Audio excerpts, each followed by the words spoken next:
박대기 기자의 친절한 경제 시간입니다. 앞서 보도로 보신 직장인들 소득세 문제, 물론 단순한 문제가 아니죠. 조금 더 자세히 짚어봐야겠습니다. 박대기 기자 나와 있습니다. 자, 박 기자, 우선 앞서 보도에서 이제 설명을 간단하게 했지만 지금 소득세 어떤 식으로 매겨지는지 다시 한번 자세히 정리를 해볼까요? 네, 소득세는 소득에 대해서 내는 세금이죠. 소득이 많을수록 세율이 올라가는 방식으로 돼 있습니다. 네. 이 과세 표준 1,200만 원 이하는 6%고요.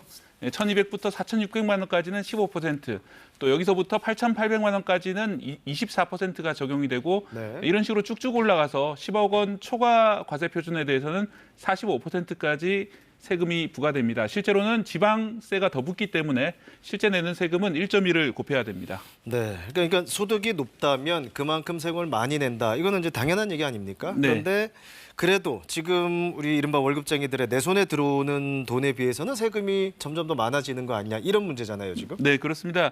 매년 물가가 오르고 있고요. 또 물가 상승과 비슷한 정도로 임금도 오를 겁니다. 네. 만약 정확히 물가만큼 임금이 오른다면은 개인이 느끼는 월급은 이전과 똑같겠죠. 그렇죠. 그런데 세금은 더 많이 내야 되고요. 특히 세금 적용 구간이 달라지면서 갑자기 훨씬 더 많이 내기 때문에 문제가 되고 있는 겁니다. 네.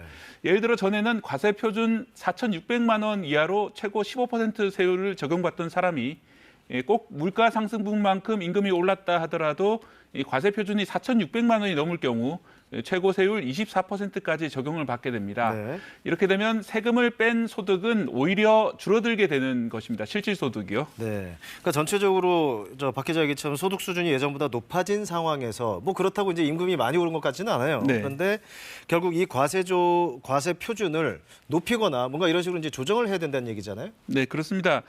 그런데 그게 좀 쉽지 않아 보입니다. 이번 논란의 시발점은 한 언론사에서 지난 일요일에 나왔던 보도였습니다. 네.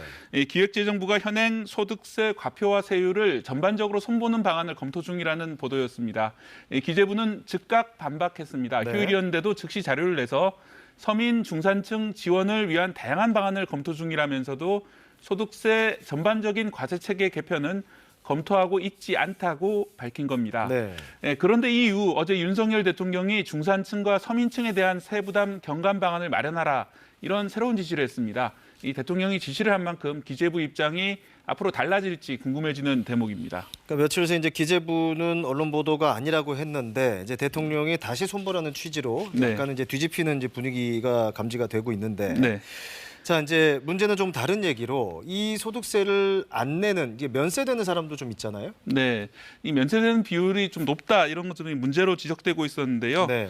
우리나라의 근로소득세 면세자 비율은 36.8%에 이릅니다. 2019년 기준입니다.